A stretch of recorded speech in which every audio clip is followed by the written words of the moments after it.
नमस्कार मित्रों, मैं आपका दोस्त विंध्यवासिनी आप सबका अथर पॉइंट सक्सेस की यूट्यूब चैनल में स्वागत है। मित्रों, इस समय हम नीति शतक पढ़ रहे हैं और नीति शतक में कुल 46 श्लोक हो चुके हैं। यानी कौन सी पद्धति चल रही है इस समय? कौन सी पद्धति चल रही है इस समय? दुर्जन पद्धति चल रही है और दुर्जन पद्धति में काफ़ी श्लोक हो चुके हैं। अब कुछ श्लोक बाकी हैं। आज हम दुर्जन पद्धति समाप्त कर देंगे, फिर आगे सुजन पद्धति स्टार्ट होगी। परंतु आज हम नीति शतक की दुर्जन पद्धति समाप्त करने के पश्चात अब हम कालिदास की रचना मेघदूत पढ़ेंगे। यानी कल से मेघदूत पढ़ेंगे। यदि आप लोगों को इच्छा हो कि नहीं नीति शतक पूरा किया जाए तो आप लोग कमेंट बॉक्स में उसको लिखिए, जिससे हम समझ सकें कि आपकी इच्छा नीति शतक पढ़ने की है या मेघदूत पढ़ने की है। ठीक, यदि कमेंट बॉक्स में कुछ नहीं आता तो हम कल से मेघदूत स्टार्ट करेंगे। ठीक, तो इसलिए आप लोग अगर नीति शतक आपको पूरा पढ़ना है तो आप लोग कमेंट बॉक्स में मुझे सूचना दें, जिससे हम मेघदूत को रोककर नीति शतक ही पढ़ाएं। ठीक, चलिए तो आइए आज हम देखते हैं दुर्जन पद्धति के अगला श्लोक, यानी 47वां। 46 श्लोक तो हो चुके हैं, तो आइए देखते हैं 47वें श्लोक में क्या है। 46 श्लोक में हम लोग क्या पढ़े थे? 46 श्लोक में हम लोग 7 ऐसी वस्तुओं को पढ़े थे, ऐसी चीजों को पढ़े थे जो कष्टदायक हैं। जो 7 ऐसी चीजें हैं जो कष्टदायक हैं, वो कांटे की तरह हम लोगों को चुभती रही हैं। ठीक, याद आ रहा है ना? जैसे दिन का मलिन चंद्रमा है, दिन में चंद्रमा का मलिक होना और एक युवती का यौवनावस्था बीत जाने पर, एक युवती जो तरुणी है उसका युवा अवस्था बीत जाए तो किस प्रकार से लगती है, वो भी कष्टदायक लगती है। और बिना कमल का कोई तालाब हो वो भी कष्टदायक होता है। इस प्रकार से कुल 7 वस्तुएं हैं जो हम लोगों को कष्ट देती हैं। ठीक, तो आइए अब इसके बाद हम 47वें श्लोक में क्रोध से हानि को पढ़ेंगे। क्रोध से हानियां क्या होती हैं उसको पढ़ेंगे। ठीक, तो आइए पढ़ते हैं इसको। न कश्चित चंडकोपानाम आत्मीयो नाम भूभुजाम होतारमपि जिह्वान अस्पष्ट दहति पावक। आइए इसको स्पष्ट करते हैं। कौन सी पद्धति चल रही है? दुर्जन पद्धति। दुर्जन पद्धति कौन सी पद्धति है? 6वीं पद्धति है दुर्जन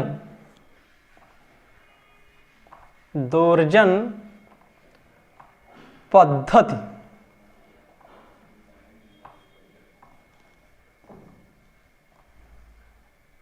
दुर्जन पद्धति। ठीक, दुर्जन पद्धति में कितने श्लोक हो गए थे?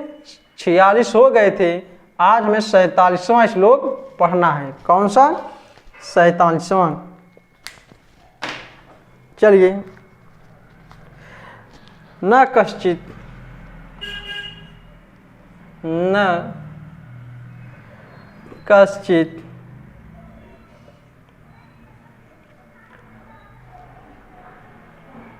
चंडो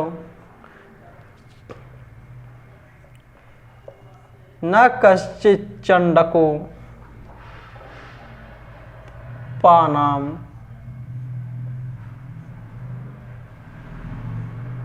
मात्मीयो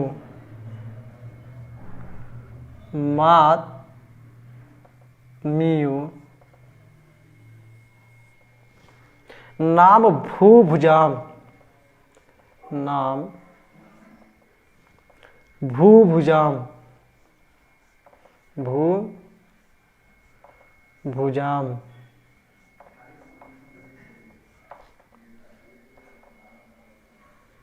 ठीक, लास्ट पंक्ति होतारमपि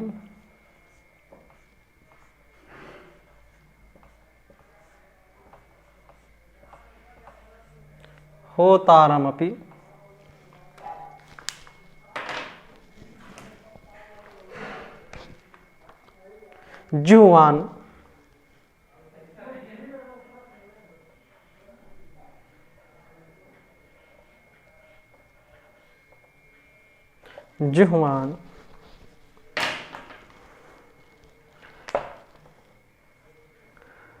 स्पृष्ट है।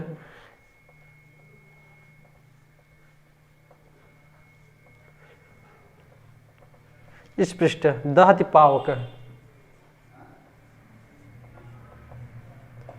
दहति पावक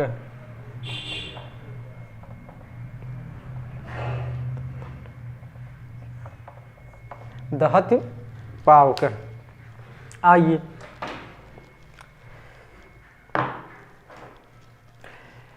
न कश्चित् चंडकोपानाम आत्मीयो नाम भूभुजाम होतारमपि जिह्वानम स्पृष्ट दहति पावक।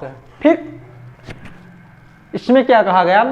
कहा चंडकोपानाम, चंडको उपाकान, चंडकोपानाम, चंड माने चंडकोपानाम दिया है, तो चंड माने प्रचंड अत्यधिक, चंड माने प्रचंड या अत्यधिक, कोपानाम माने कोप माने क्रोध। तो कहा प्रचंड कोप क्रोध के कारण भूभुजाम, भूभुजाम माने राजा का, आत्मीयो अपना, आत्मीयो माने अपना, कश्चित माने कोई, ना माने नहीं, यानी प्रचंड क्रोध वाले राजा का अपना कश्चित न कोई नहीं होता। कहा चंड मतलब प्रचंड यानी अत्यधिक, कोपा नाम माने क्रोध करने वाले, अत्यधिक क्रोध करने वाले, भूभुजाम माने राजा का, आत्मीयो माने अपना, आत्मीयो नाम माने अपना जन, अपने लोग, कश्चित माने कोई, न माने नहीं होता, यानी प्रचंड क्रोध करने वाले राजा का अपना कोई नहीं होता। क्यों नहीं होता? क्योंकि जो राजा प्रचंड अत्यधिक क्रोध करता है वो प्रत्येक लोगों से थोड़ी थोड़ी गलतियों पर अत्यधिक क्रोध करने के कारण लोग उससे दूरी बना लेते हैं। क्या बना लेते हैं? दूरी बना लेते हैं। उसी को भरतहरि जी कह रहे हैं कि प्रचंड क्रोध करने वाले, यानी जो अत्यधिक क्रोधीला व्यक्ति है, जो अत्यधिक क्रोधीला राजा है, अत्यंत छोटी छोटी बातों पर जो क्रोध कर बैठता है, उस अत्यधिक क्रोध करने वाले राजा का अपना कोई नहीं होता। कहा होतारमपि, होतारमपि, होतारमपि जुह्वानम, जुह्वानम माने हवन करने वाले, होतारम माने यजमान, होतार माने क्या होता है? यजमान। तो कहा हवन करने वाले यजमान को भी, हवन करने वाले यजमान को भी पावक अग्नि का स्पर्श दहती, अग्नि का स्पर्श होना भी दहत माने जलाती है। यानी हवन जुह्वानम माने होता को, होतारम माने हवन करने वाले जो यजमान हैं, यानी जुह्वानम माने हवन करने वाले यजमान को भी पावक माने अग्नि स्पृष्ट माने स्पर्श से दहत माने जलाती है। यानी जो हवन करने वाले यजमान हैं उस यजमान को भी अग्नि, पावक माने अग्नि स्पर्श से दहत माने जला देती है, स्पर्श से जला देती है। अगर हवन करने वाले अग्नि को भी यजमान यदि स्पर्श करता है तो वो आग उसको जला देती है। और कहा चंडकोपा नाम अत्यधिक क्रोध करने वाले राजा का आत्मीयो नाम माने अपना कोई नहीं होता। क्यों कोई नहीं होता है? कहा नीचे वाली लास्ट में उदाहरण को देते हुए स्पष्ट करते हैं। कहा होतारमपि जुह्वानम, होतारमपि जुह्वानम स्पृष्ट दहति पावक है। होतारम माने यजमान को भी, जुह्वान माने कैसा यजमान? हवन करने वाला जो यजमान है। तो कहा हवन करने वाले यजमान को भी अग्नि स्पर्श से दहति माने जला देती है। यानी जो यजमान लोग हैं उस यजमान अगर अग्नि को स्पर्श करता है तो अग्नि भी उसको जला देती है। ठीक, चलिए स्पष्ट हुआ। आइए इसकी टिप्पणियां देखते हैं।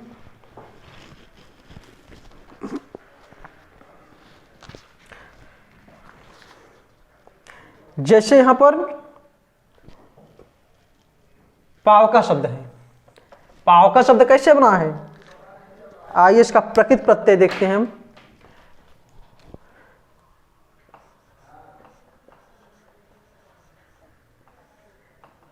पावका शब्द कैसे बना है? कहा पू धातु से रबुल प्रत्यय, रबुल प्रत्यय लगकर और बाद में फिर अक होकर योर नाकों से अक होकर क्या बनता है, पावक शब्द बनता है। तो पू धातु से रबुल प्रत्यय होकर पावक बना। ठीक,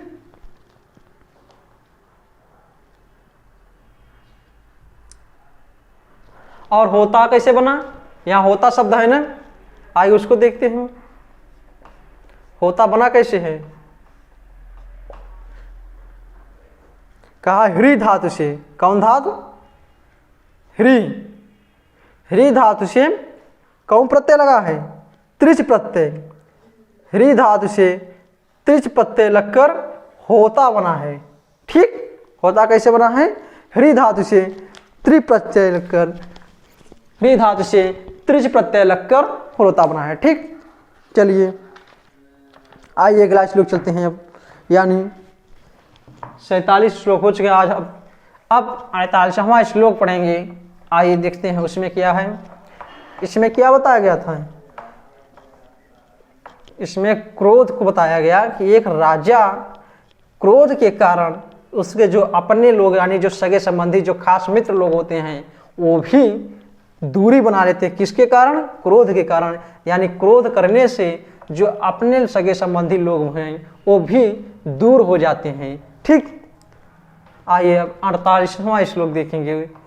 आइए देखते हैं उसमें क्या है और किसका वर्णन है।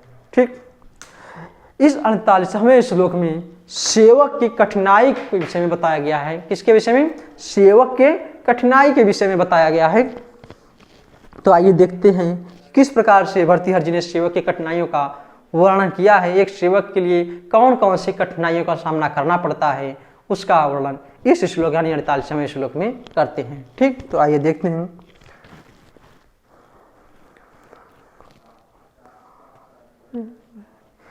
मौनान्मुख प्रवचन पटु वाचको जल्पको वा दृष्ट पार्श्वे भवति च वसन् दूरितो प्रगल्भन् क्षान्त्याभिरुरु यदि न सहते प्रायसो नाभिजात सेवा धर्म परम गहनो योगी नामाप्यगम्य। ठीक, आइए इसको हम स्पष्ट करते हैं एक एक शब्द को। कहा मौनान्मुख, मौनान्मुख,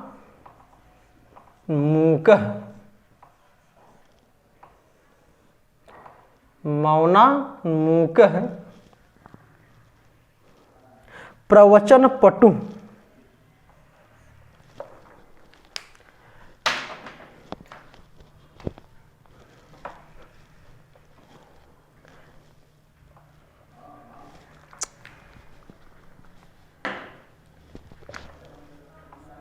प्रवचन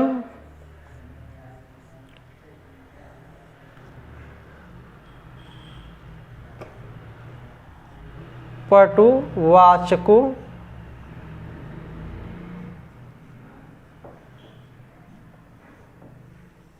वाचको जल्पको वा जल्पको वा। ठीक, दूसरी लाइन में धृष्ट पार्श्वे, धृष्ट पार्श्वे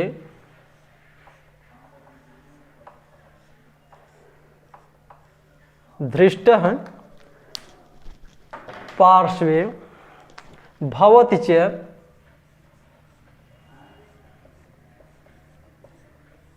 भवति च वसन दूरतो वसन वसन दूरतो वसन दूरतो अप्य प्रगल्भ अप्य प्रगल्भ अप्य प्रगल्भ। ठीक। शांत्या भीरु, कहा शांत्या भीरु, भीरु यदि, शांत्या भीरु यदि न सहते, न सहते प्रायसो नाभिजात है, प्रायसो नाभिजात है, नाभिजात है।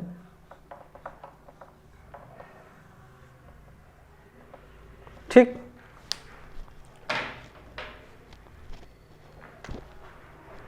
सेवा धर्म है,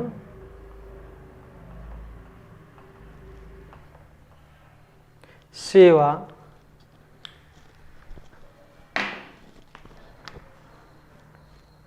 धर्म है, सेवा धर्म है। परम गहनो,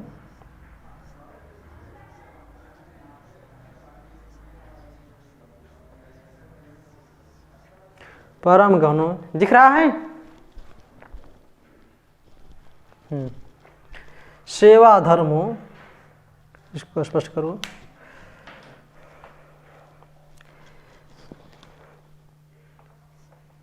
लास्ट वाली पंक्ति भौतिक ज्ञान में पूछता है। सेवा धर्म है परम गहनो योगी नाम अप्य गम्य है, योगी नाम पप्य, योगी नाम अप्य गम्य है।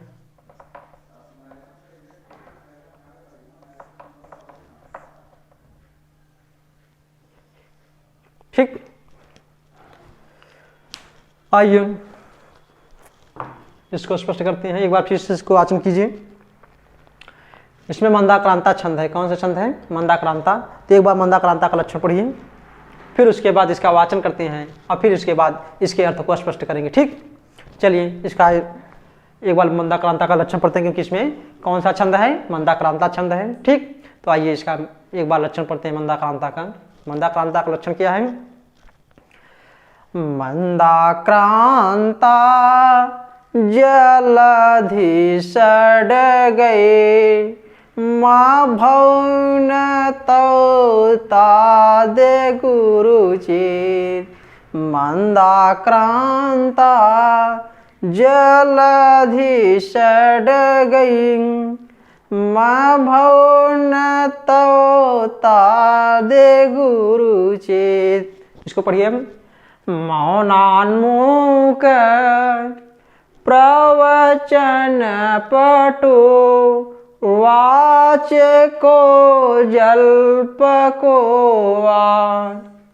धृष्ट पार्श्वे भवति च वसन्, दूरितोऽप्यगल्भ। क्षान्त्या भैरो यदि न सहते, प्रायसो नाभिजात। सेवा धर्म परम गहनो, योगी नामप्यगम्य। ठीक। आइए अब इसका अर्थ स्पष्ट करते हैं।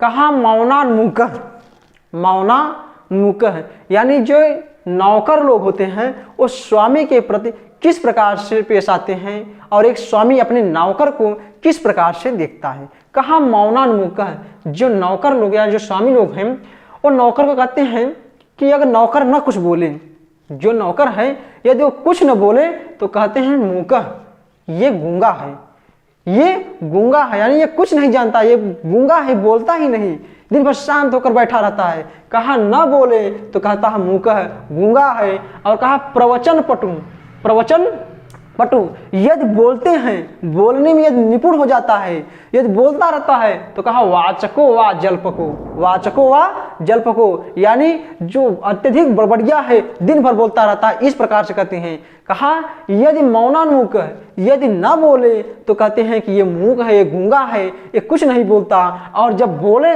तो कहता है दिन भर बड़बड़ाता रहता है, पता नहीं क्या दिन भर बोलता रहता है, तो उसको बड़बड़िया कहते हैं। यदि बोले तो कहा बड़बड़िया कहा जाएगा, और न बोले तो गूंगा कहा जाएगा। और कहा धृष्ट पार्श्वे, धृष्ट पार्श्वे, धृष्ट माने ढीठ, पार्श्व माने पास, यदि पास में रहे, पार्श्व माने यदि पास में रहे तो कहे धृष्ट बड़ा ढीठ है, दिन भर सर पर चढ़ा रहता है, दिन भर पास में रहता है। अगर पास में रहे तो कहे बड़ा ढीठा है, ढीठ है, दिन भर रहता है, पास में चढ़ा रहता है। और कहा दूरतो वसन अप्रगल्भ, दूरतो वसन यदि दूर रहता है, वसन दूर तो यदि दूर रहता है तो कहा अप्रगल्भ, बड़ा लज्जाशील है, बड़ा लाजवान है, ये हमेशा दूर ही बैठा रहता है। यदि घंटी बजाओ तो उसको आने में 15 मिनट 20 मिनट बाद आता है। कहा यदि पास में रहे तो ढीठ है, सर पर दिन भर चढ़ा रहता है, इस प्रकार से कहा जाएगा। अगर दूर रहता है तो बड़ा लज्जावान है। और कहा क्षांत्या, क्षांत्या माने क्षमावान, यदि क्षमावान है, किसी चीज को क्षमा कर देता है तो कहा भीरू, बड़ा डरपोक कहलाएगा। कहा कि बड़ा डरपोक है, कोई भी बात बोलो कुछ नहीं बोलता, हर एक बात को ये क्षमा कर देता है, तो बड़ा भीरू यानी डरपोक है। और कहा यदि न सहते, यदि किसी बात को न सहे, कुछ भी बात बोले स्वामी उसका प्रत्युत्तर दे दिया जाए तो कहता है ना भी जाता है, बड़ा दुष्ट है, बड़े निम्न खानदान का है, कुछ भी बोलो इसका प्रत्युत्तर दे देता है। न बोलो तो क्या, न बोलो तो डरपोक कहलाओगे, अगर बोलो तो बड़े नीच खानदान यानी कुदृष्ट यानी दुष्ट कहलाओगे। और कहा सेवा धर्म है परम गहनो, इस प्रकार से सेवा धर्म यानी सेवा धर्म तो अत्यंत, परम माने अत्यंत, गहनो माने कठिन है। सेवा धर्म परम गहनो, सेवा धर्म तो अत्यंत कठिन है। कहा योगी नामप्य गम्य है, जो योगियों के लिए अगम्य है, योगियों के लिए दुर्बोध है। ठीक, यानी जो योगी लोग हैं, जो लोग अपने इंद्रियों को अपने बस में कर लेते हैं, ऐसे योगियों के लिए भी इस प्रकार का सेवा धर्म तो कठिन है, दुर्बोध है। ठीक, स्पष्ट हुआ। आइए फिर इसके बाद इसको देखते हैं। कहा मौनान्मुख है, मौनान्मुख है, मूका माने गूंगा, मौना माने मौन, यदि कुछ न बोले तो कहा जाएगा ये बड़ा गूंग है, कुछ बोलता ही नहीं, कुछ भी इसको कह दो ये शांत होकर सुनता रहता है, कुछ नहीं बोलता। ना बोलो, मौन रहो, शांत रहो तो गूंग कहलाओगे। यदि प्रवचन पटू, यदि बोलते रहो तो बड़ा बड़बड़िया बोल, अधिवाचक और बड़बड़िया कहलाओगे। अगर किसी के सामने कुछ बोलते रहो तो लोग क्या कहेंगे, यही कहेंगे कि दिन बड़ा बड़बड़िया है, दिन भर बोलता रहता है, बड़ा बक्की आदमी है। तो कहा कि ना बोलो तो गूंग कहलाओगे, अगर बोलो तो जलपको यानी बड़बड़िया कहा जाओगे। और कहा पार्श्व दृष्ट, यदि किसी राजा या स्वामी के पास में रहो तो कहोगे, वो कहेगा यही कहेगा कि बड़ा ढीठ है, दिन भर फर पर चढ़ा रहता है, यानी हमेशा पास में ही रहता है, बड़ा ढीठ कहलाओगे। और वसन दूर तो, और यदि दूर रहोगे, यदि दूर रहोगे तो कहेंगे कि प्रगल्भ है, अप्रगल्भ है, यानी बड़ा लज्जावान है, ये हमेशा बहुत दूर ही बैठता है। अगर कोई काम लगे, कुछ काम लगे तो घंटी दबाओ, घंटी बजाओ तो ये कुछ समय बाद आता है। तो कहा यदि दूर रहे तो लज्जास्वान बन जाओगे, और पास में रहे तो ढीठ बन जाओगे। कहा अगर पास में रहे तो लोग तुम्हें धृष्ट कहेंगे, अगर दूर रहोगे तो आप प्रगल्भ कहेंगे। और कहा यदि क्षांत्याम, क्षांत्या माने क्षमा कर दोगे, कोई कुछ कहे शांतिपूर्वक क्षमा कर दोगे, कुछ नहीं बोलोगे तो कहेंगे बड़ा डरपोक है, भीरू है। क्या कहेंगे, भीरू है, यानी बड़ा डरपोक है, कुछ भी कहो कुछ बोलता ही नहीं, सारी बातों को डर के मारे सहन कर लेता है। और कहा यदि न सहते, यदि कोई कुछ कहे उस बात को न सहे, उस बात का प्रत्युत्तर दे दे तो कहा प्रायशो ना भी जाता है। ना भी जाता माने, अभिजात माने कुलीन, तो ना भी जाता माने जो कुलीन न हो, यानी जो उच्च लोग न हो। तो कहा प्रायशो, प्राय हो निकृष्ट कहे जाओगे, दुष्ट कहे जाओगे और निम्न खानदान के कहे जाओगे। ठीक, कहा इस प्रकार से सेवा धर्म परम गहनो योगी नाम अपि गम्य है। सेवा धर्म, सेवा का जो धर्म है, सेवा रूपी जो धर्म है परम गहनो, वो अत्यंत कठिन है। योगी नाम अप्यगम्य है, जो योगियों के लिए अगम्य है, योगियों के लिए दुर्बोध है। ठीक, चलिए स्पष्ट हो गया। आइए अब इसमें कुछ टिप्पणी देख लेते हैं, फिर उसके बाद अगले श्लोक की प्रस्थान करेंगे। तो इस प्रकार से भर्तृहरि जी ने सेवा रूपी धर्म को कितना कठिन बताया। लोग तुम कुछ भी करो लेकिन लोग तुम्हारे ऊपर आक्षेप लगाते ही रहेंगे। जैसे यहाँ पर कहा कि अगर किसी का सम्मान के कारण आप कुछ नहीं बोलते हैं, उसकी बातों को सुनते रहते हैं, तो लोग क्या कहेंगे? आपको कहेंगे बड़ा गूंगा है, कुछ नहीं बोलता, हमेशा शांत रहता है। और यदि उसके बात का प्रत्येक बातों का यदि आप उत्तर देते जाते हैं, प्रत्युत्तर दे रहे हैं, तो कहेंगे बड़ा बड़बड़िया है। बोलो तब पतन, ना बोलो तब पतन। अगर बोलोगे तब भी तुम्हारे खिलाफ लोग आवाज उठाएंगे और नहीं बोलोगे तब भी। और कहा पास से धृष्टे पार्श्व, अगर पास में रहो तब भी लोग तुम्हें धृष्ट कहेंगे और दूर रहो तो अप्रगल्भ कहेंगे। पास में रहो तब भी प्रॉब्लम दिक्कत और दूर रहो तब भी समस्या। और कहा किसी की बात को सहन कर लो तो भी समस्या है और उसका बात को न सहन करो तब भी समस्या है, यानी तो समस्याएं ही है। इसलिए कहा सेवा धर्म अत्यंत कठिन है। ठीक, जो योगियों के लिए दुर्गम है, योगियों के लिए दुर्बोध है। योगी भी उस सेवा धर्म को अपनाने में बड़ा असहज महसूस करते हैं। ठीक, तो आइए इसमें व्याकरणात्मक टिप्पणी देखते हैं।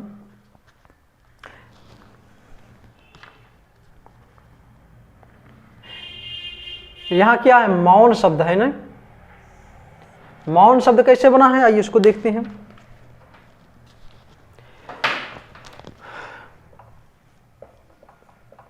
मौन शब्द कैसे बना है, आइए इसको देखते हैं।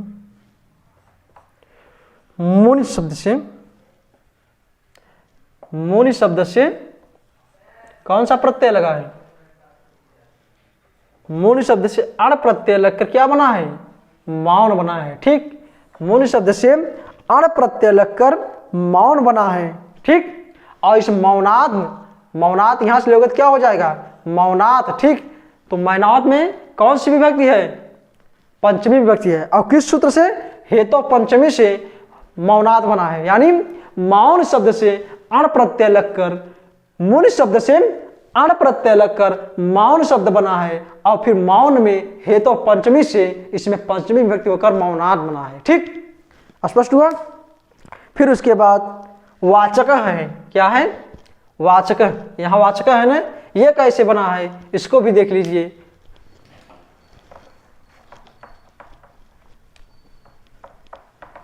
कैसे बना है?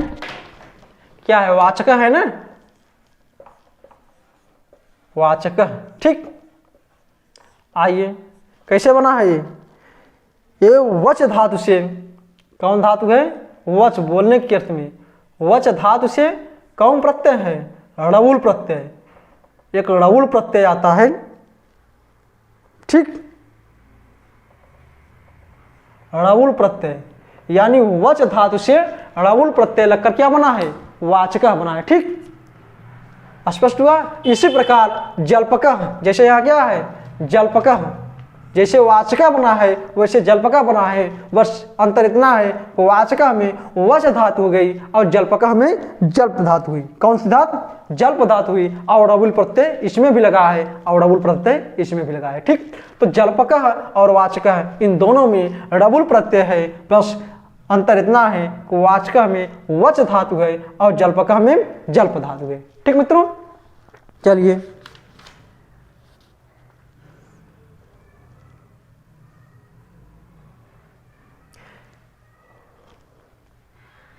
धर्म कैसे है? जैसे है यहाँ पर सेवा और धर्म।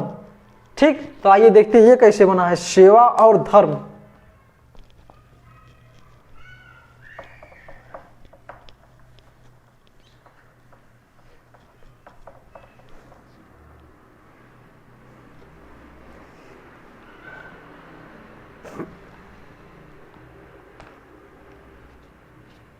सेवा। ठीक, कैसे बना है? सेव धातु से। कौन धातु है? सेव। सेव धातु से क्या बना है, टाप प्रत्यय लगकर ठीक सेवा बना है। क्या बना है, सेवा, यानी सेव धातु से आ प्रत्यय फिर प्लस टाप लगा है। कौन प्रत्यय, आ प्रत्यय लगा है, फिर टाप है, स्त्रीलिंग का एक प्रत्यय टाप है, यानी सेवा शब्द कौन सा लिंग का है, स्त्रीलिंग का है। तो सेव धातु से आ प्रत्यय और टाप प्रत्यय लगकर क्या बना, सेवा बना है। ठीक, और धर्म कैसे बना है ये भी देख लेते हैं। क्या, धर्म, यहां धर्म है ना ये शब्द, ये कैसे बना है इसको देख लेते हैं। आइए देखते हैं कैसे बना है। ध्री, कौन धातु है, ध्री धातु से मन प्रत्यय लगकर,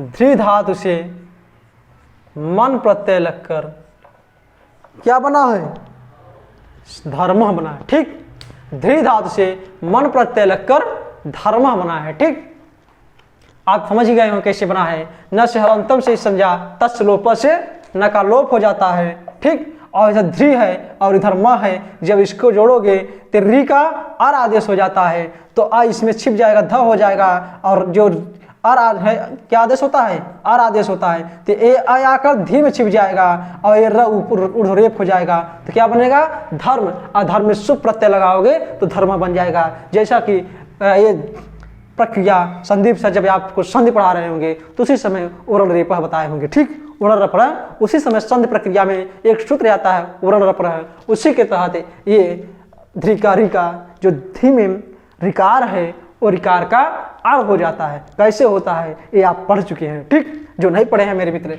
वो चले जाएं हमारे यूट्यूब चैनल पर, वहाँ पर वो सारी वीडियो पढ़े हैं, चाहे नित्य तक का पढ़ें, चाहे व्याकरण यानी संस्कृत ग्रामर पढ़ें, वहाँ सारी वीडियो पढ़े हुए हैं, आप उसको देख सकते हैं और अच्छे से समझ सकते हैं। ठीक, आइए वो सारे सब पढ़ चुके हैं, और जो हमारे मित्र लगातार पढ़ रहे हैं वो मुझे विश्वास है कि वो समझ चुके होंगे, और जो मित्र अभी नए नए हैं वो हमारे YouTube चैनल पर चले जाइए, वहाँ पर सब वीडियो पड़े हुए हैं, उसको आप देखकर समझ लीजिए। ठीक, आइए अब हम अगला श्लोक यानी 49वां श्लोक पढ़ेंगे। दुर्जन पद्धति का श्लोक पढ़ रहे हैं।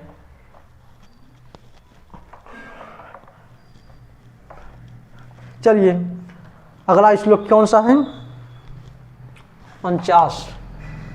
ठीक, आइए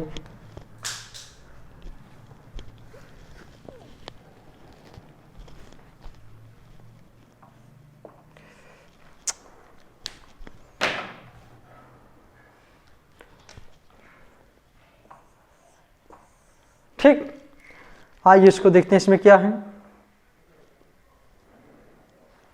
इसमें यानी 49वें श्लोक में नीच व्यक्ति के दृष्टि के विषय में बताया गया है कि एक नीच व्यक्ति के दृष्टि में आप उसके निगाह में चढ़ जाते हैं तो क्या क्या स्थिति आपकी होती है, उसके विषय में इसमें यानी 49वें श्लोक में बताया गया है। तो आइए देखते हैं को कौन कौन सी स्थिति है। चलिए एक बार इसको हम पढ़ते हैं। उद्भासित अखिलस्य विशृंखलस्य प्रोदगाढ़ विस्मृत निजात हम कर्म वृत्तेः दैवात अवाप्त विभवस्य गुण दिशो अस्य नीचस्य गोचर गतैः सुखम आश्यते कैः, सुखम आश्यते कैः। आइए इसको लिखकर स्पष्ट करते हैं। उद्भासिता,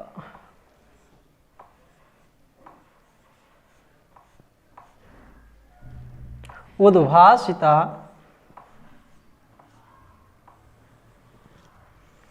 उद्भासिता अखिलस्य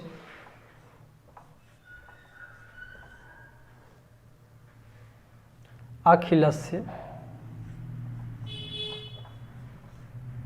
आप लोग संधि पढ़ चुके हैं इसलिए यहाँ समझ गए होंगे कौन सी संधि है। उद्भासित प्लस अखिलस्य बराबर उद्भासिता अखिलस्य यानी दीर्घ संधि है। कौन सी संधि है? दीर्घ संधि है। चलिए आगे। विशृंखलस्य विशृंखलस्य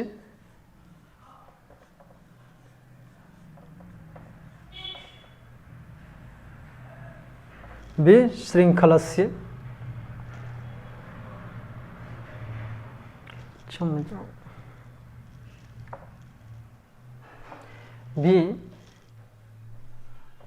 विशृंखलस्य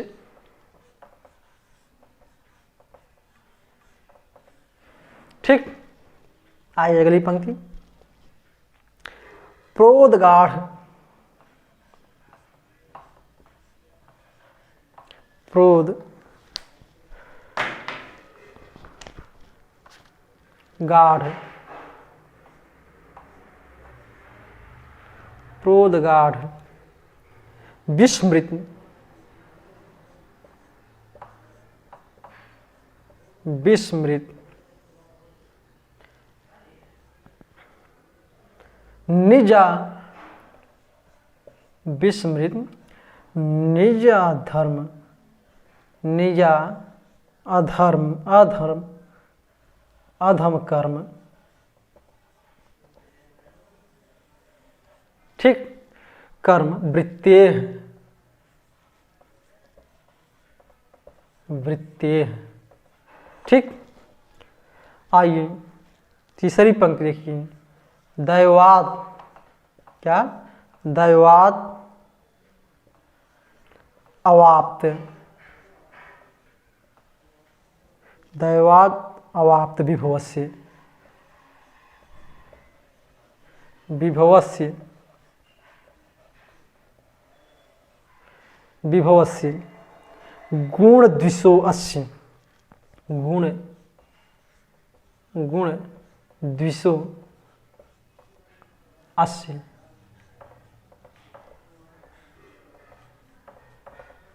ठीक। लास्ट पंक्ति है नीच नीचस्य नीचस्य गोचरगतई गोचरगतई गतई सुखम आश्यते कई सुखम आश्यते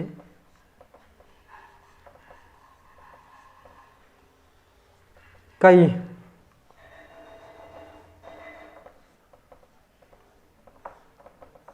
ठीक। आइए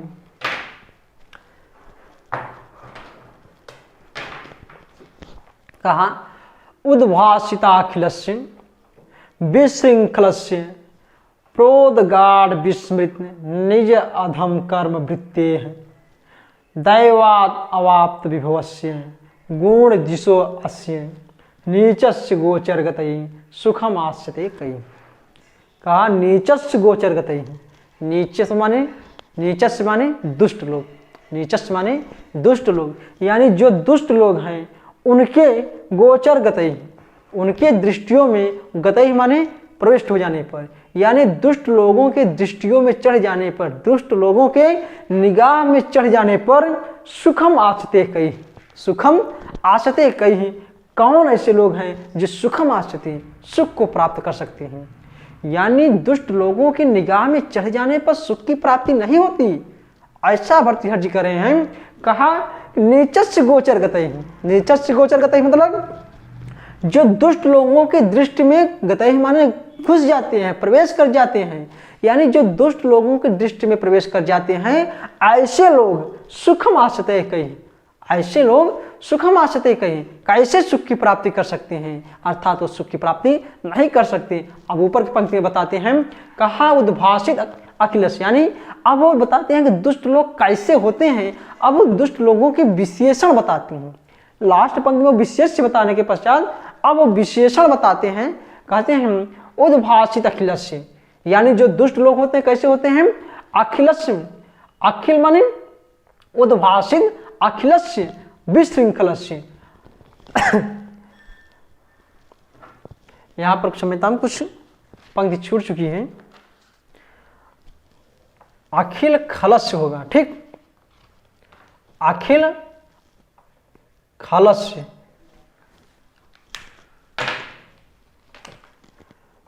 अखिल खलस्य होगा। ठीक, कहा उद्भाषित अखिल खलस्य।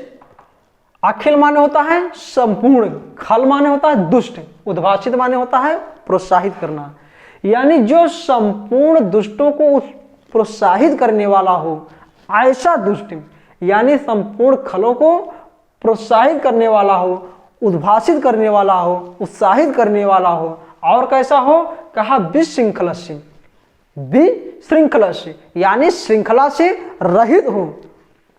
दुष्ट कैसा हो, अखिल संपूर्ण खलों को उद्भाषित करने वाला हो, प्रोत्साहित करने वाला हो या पुरस्कृत करने वाला हो। और कैसा हो, कहा विशृंखलस्य, विशृंखलस्य मतलब श्रृंखला से रहित हो, श्रृंखला से रहित हो। और कैसा हो, तो कहा प्रोदगाढ़ विस्मृत निज अधम कर्म वृत्ति, निज अधम कर्म वृत्ति, निज माने अपने, अधम कर्म माने दुष्ट कर्मों को, विस्मृता माने भूल चुका हो। अब कब, कहा प्रोदगाढ़ है, प्रोदगाढ़ माने पहले, पहले अपने अधम कर्मों को भूल चुका हो, यानी जो पहले अधम कर्म कर लिया है उन कर्मों को अत्यंत, प्रोदगाढ़ माने अत्यंत अच्छी प्रकार से, विस्मृत माने भूल चुका हो। यानी अपने अधर्म कर्मों को, जो गलत कर्मों को, निज अधम कर्म, अपने अधर्म कर्मों को प्रोदगाढ़ विस्मृता, अच्छी प्रकार से विस्मृता माने भूल चुका हो। और कैसा हो, कहा दैवात, दैवात अवाप्त विभवस्य, द में हलंत लगाओगे तो इधर अव बच जाएगा, तो कहा दैवात अवाप्त विभवस्य, दैवात माने भाग्य से, अवाप्त माने प्राप्त हुआ हो, क्या, कहा वैभवस्य, विभवस्य माने वैभव, भाग्य से यदि उसको वैभव प्राप्त हो गया हो, भाग्य से उसको वैभव प्राप्त हो गया हो, तो गुण द्वेषो अस्य, ऐसे गुण द्वेषी, यानी भाग्य से उसे वैभव प्राप्त हो गया हो और ऐसे गुण द्वेषो, गुणों से द्वेष रखने वाले जो नीचस दुष्ट लोग हैं, उनके गोचर गतई, उनके दृष्टियों में प्रवेश कर जाने पर सुखम आसते, कई माने कौन लोग सुखम आसते माने सुख की प्राप्ति करते हैं। ठीक, कहा कि उद्भाषित, वो दुष्ट लोग कैसे हैं, कहा उद्भाषित अखिल खलस्य, उद्भाषित अखिल खलस्य, अखिल माने संपूर्ण, खल माने दुष्ट लोग और उद्भाषित माने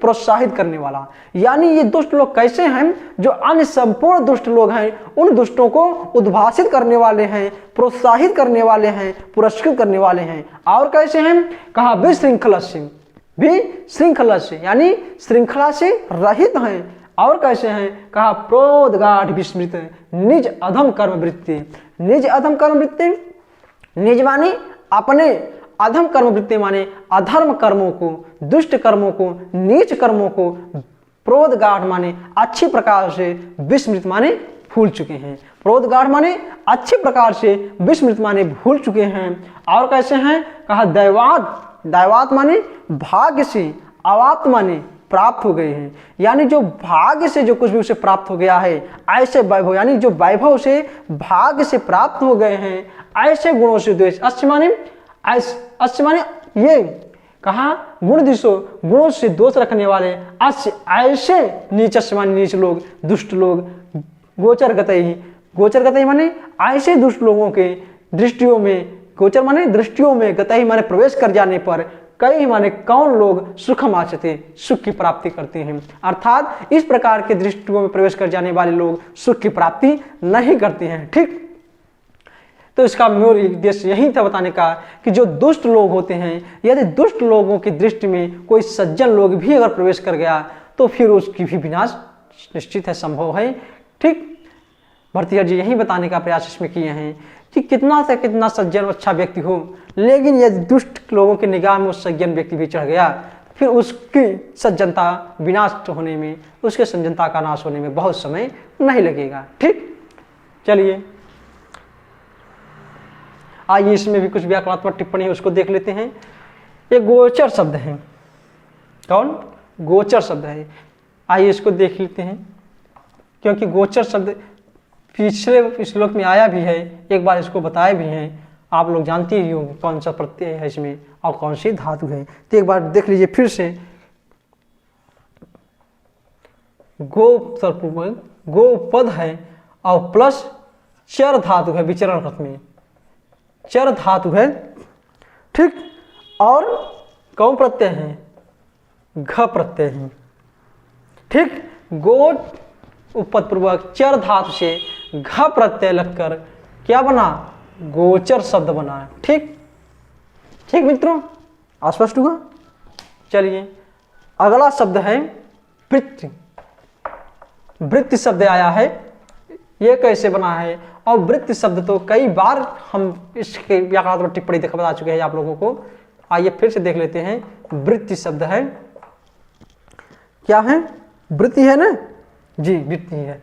तो कैसे बना है, वृत्त धातु, कौन धातु से, वृत्त धातु से क्या बन लगा है प्रत्यय, तीन प्रत्यय, कौन प्रत्यय लगा है, तीन प्रत्यय लगा है। तो वृत्त धातु से तीन प्रत्यय लगकर क्या बना है, वृत्ति बना है, ठीक। कौन प्रत्यय, तीन प्रत्यय लगा है। ये पूछ सकता है वृत्त में कौन सा प्रत्यय लगा है, तीन प्रत्यय लगा है, ठीक। चलिए स्पष्ट हुआ। आइए अब अगले श्लोक की ओर चलते हैं।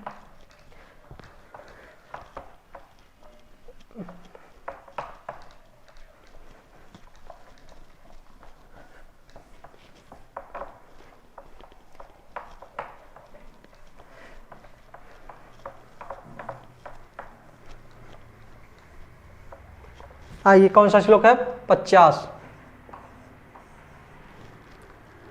आइए उसको भी देखते हैं क्या है।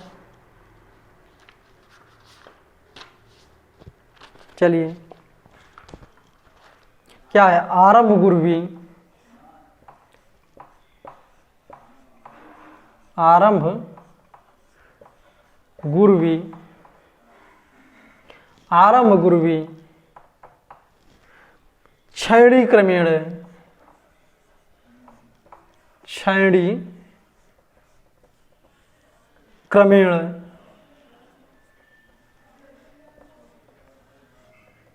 क्षैणी क्रमेण, लघ्वी पुरा,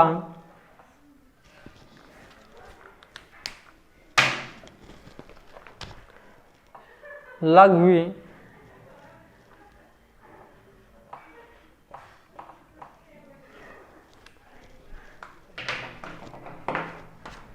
लघ्वी पुरा,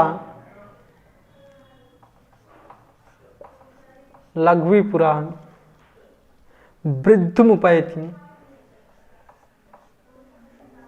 वृद्धिम उपैति,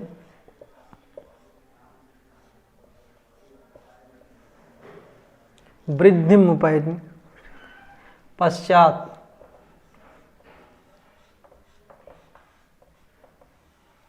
ठीक। चलिए अगली पंक्ति की ओर चलते हैं। का दिनस्य,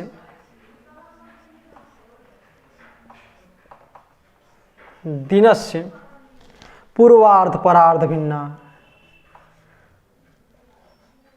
पूर्वार्ध परार्ध भिन्ना,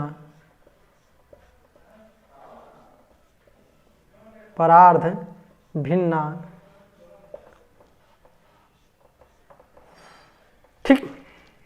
छायो मैत्री, लास्ट पंक्ति है, छायो मैत्री, छायो मैत्री, छायो मैत्री, खल सज्जना,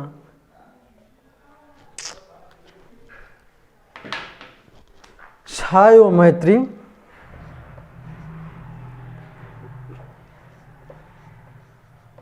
खल सज्जनात्, सज्जना नाम, ठीक। चलिए आइए इसको देख लेते हैं। कहा आरंभ गुर्वी क्षैणी क्रमेण लघ्वी पुरा वृद्धि मुपैति पश्चात दिनस्य पूर्वार्ध परार्ध भिन्ना छायो मैत्री खल सज्जना नाम, ठीक। अब इसमें खल यानी दुष्टों और सज्जनों की मित्रता के विषय में बताया गया है कि एक दुष्टों की मित्रता कैसी होती है और एक सज्जनों की मित्रता कैसी होती है। ठीक मित्रों, तो आइए, उन्होंने कहा कि छायो मैत्री, छायो मैत्री, छायो मतलब छाया के समान, छाया के समान खल सज्जना नाम, खल माने दुष्टों और सज्जनों की मैत्री माने मित्रता होती है। अब वो छाया कैसी होती है, तो आइए पहले उन्होंने पहली पंक्ति में दुष्टों के विषय में बताया है और दूसरी पंक्ति में सज्जनों के विषय में बताया है। कहा दुष्टों की मित्रता कैसी होती है, कहा आरंभ गुरवी क्षयणी क्रमेण। आरंभ गुरवी मतलब प्रारंभ में जो उन्होंने कहा छाया के समान होती है, तो छाया कैसी होती है, कहा आरंभ गुरवी, प्रारंभ में, आरंभ माने प्रारंभ में, गुरवी माने बहु बड़ी होती है और फिर क्रमेण क्रम से क्षयणी माने वो विनष्ट हो जाती है। और फिर कहा दूसरी पंक्ति में सज्जनों के लिए कि सज्जनों की कैसी छाया होती है, यानी सज्जनों की मित्रता कैसी होती है, कहा लघ्वी पुरा वृद्धि उपैति पश्चात। लघ्वी माने पहले, पुरा माने पहले, लघ्वी माने छोटी होती है, पुरा माने पहले, लघ्वी माने छोटी होती है, पश्चात माने बाद में, धीरे धीरे वृद्धि उपैति वृद्धि को प्राप्त हो जाती है, बड़ी हो जाती है। कहा कैसे, कहा दिनस्य पूर्वार्ध परार्ध भिन्ना, जैसे दिन का पूर्वार्ध माने पूर्व पहले जो सवेरा होता है, सूर्योदय का दिन होता है, उस समय वस्तुओं की छाया क्या होती है, बड़ी होती है। जो वस्तु की परछाई होती है, जब दिन सूर्योदय होता है, सूर्य मतलब जब सूर्य उदय हो रहा होता है, जब सूर्य उदय हो रहा होता है, उस समय किसी वस्तु की छाया क्या होती है, बहुत लंबी होती है। परंतु जैसे सूर्य ऊपर धीरे धीरे चढ़ता है, आगे बढ़ता है, तो वो छाया क्या होती है, धीरे धीरे समाप्त हो जाती है, समीप आने लगती है। और एक ऐसा समय आता है कि वो छाया सिर्फ नाम मात्र की रह जाती है। तो उसे कहा कि पूर्वार्ध दिन से, दिन का जो पूर्वार्ध की छाया है, उस प्रकार मित्रों की दुष्टों की मित्रता होती है, दुर्जनों की मित्रता होती है।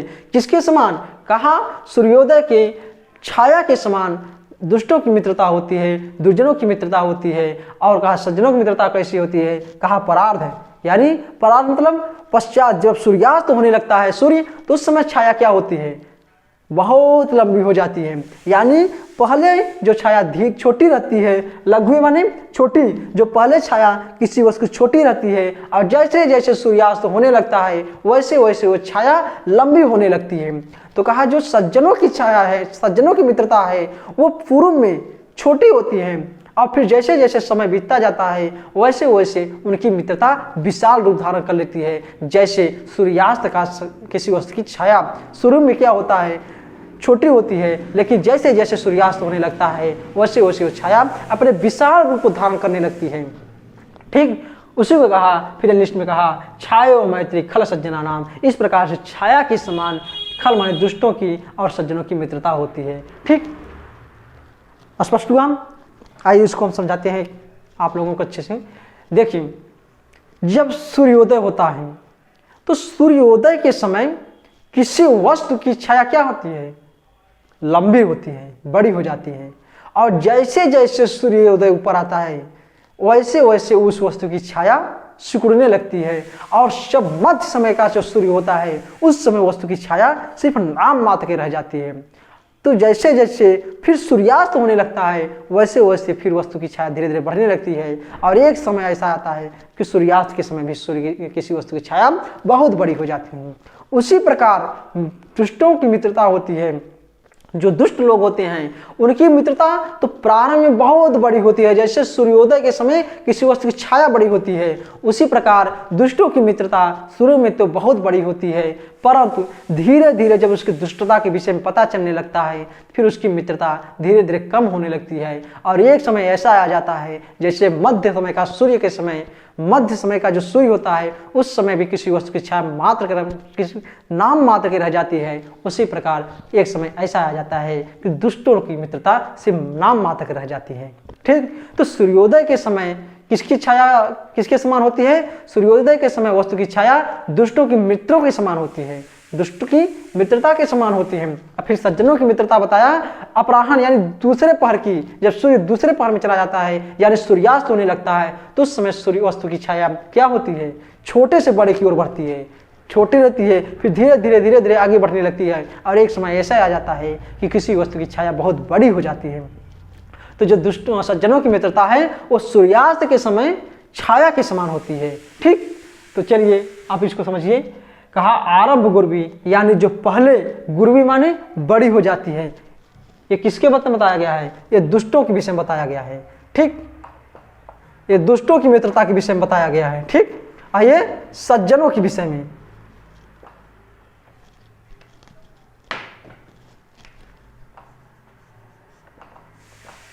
ये सज्जनों के विषय में बताया गया है और ये दुष्टों के विषय में बताया गया है। कहा आरंभ गुरवी, जो प्रारंभ में तो बहुत बड़ी होती है लेकिन क्रम से धीरे धीरे क्षय को प्राप्त हो जाती है, विनष्ट हो जाती है। और सज्जनों के विषय में कहता है, कहा आलम लघु पूरा, पहले तो बहुत छोटी होती है फिर पश्चात बाद में वृद्धि उपैत वृद्धि को प्राप्त हो जाती है। कहा दिनस्य पूर्वार्ध, दिन के पूर्वार्ध यानी पहले पहर में अपरार्ध भिन्ना, और दूसरे पहर की दृष्टि से भिन्न हो जाती है। जैसे पूर्वार्ध की छाया भिन्न होती है और परार्ध की छाया भिन्न होती है, उसी प्रकार सज्जनों की मित्रता भिन्न होती है और दुष्टों की मित्रता भिन्न होती है। कहा छायो मैत्री खल सज्जना नाम, यानी छायो मैत्री छाया के समान सज्जनों और सज्जन, खल माने दुष्ट, सज्जनों माने सज्जना माने सज्जन। तो कहा छायो मैत्री खल सज्जना नाम, छाया के समान खल यानी दुष्टों और सज्जनों की मित्रता होती है। ठीक, आइए स्पष्ट हुआ। चलते हैं अब अगले श्लोक की ओर और उसके बाद आज की कक्षा उसी पर रोकते हैं, यानी एक पद्धत हम लोग समाप्त कर देंगे।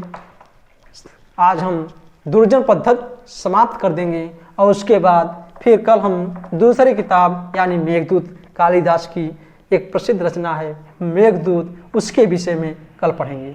ठीक, तो आइए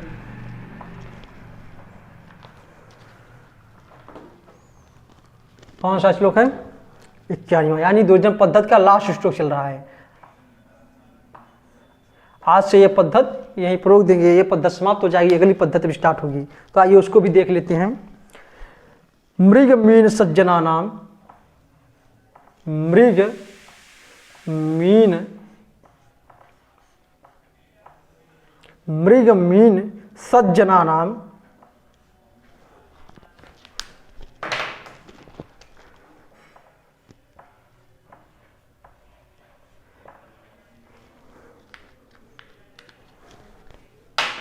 मृग मीन सज्जना नाम,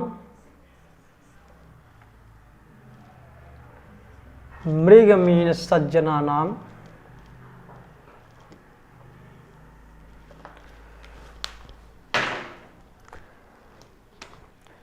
तृण जल संतोष,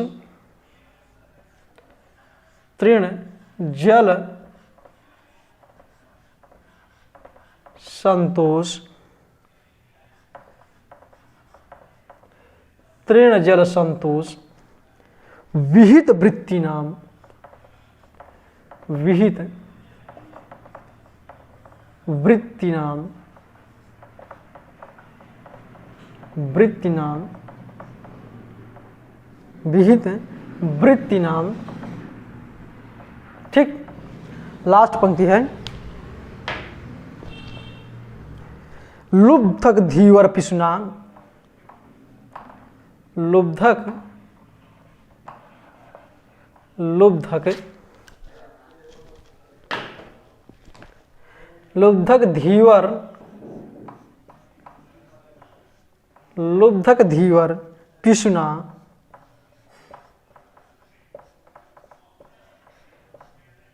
पिशुना निष्कारणमेव, निष्कारणमेव,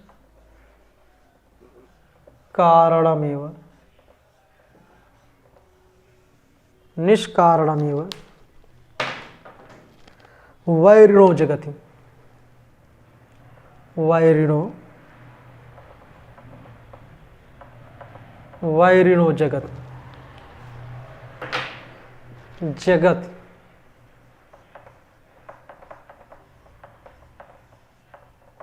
ठीक। चलिए इसको देख लेते हैं। आइए, कहा मृग मीन सज्जना नाम, तृण जल संतोष विहित वृत्ति नाम लुब्धक धीवर पिशुन निष्कारणमेव वैरणो जगत। ठीक, आइए इसको अर्थ देखते हैं। कहा मृग मृग मीन सज्जना नाम, मृग माने जंगली जानवर, जीव, जो जंगली जीव हैं, जंगली जानवर, उसे क्या कहा जाता है? मृग। तो कहा मृग मीन, मीन माने मछली जो जलीय जीव है, और सज्जना नाम माने सज्जन पुरुष।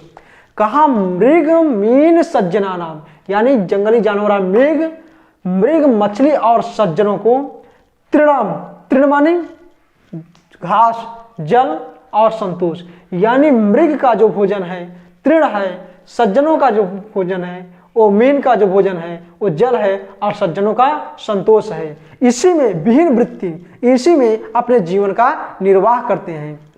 कौन? ये तीनों लोग, मृग मीन सज्जना नाम, मृग मीन, मृग और मीन माने मछली, और सज्जन लोग किसमें जीवन निर्वाह करते हैं?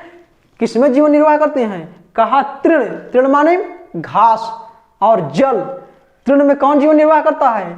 कहा मृग तृण में जीवन निर्वाह करता है, मीन जल में जीवन निर्वाह करता है, और सज्जन संतोष में अपना जीवन निर्वाह करते हैं।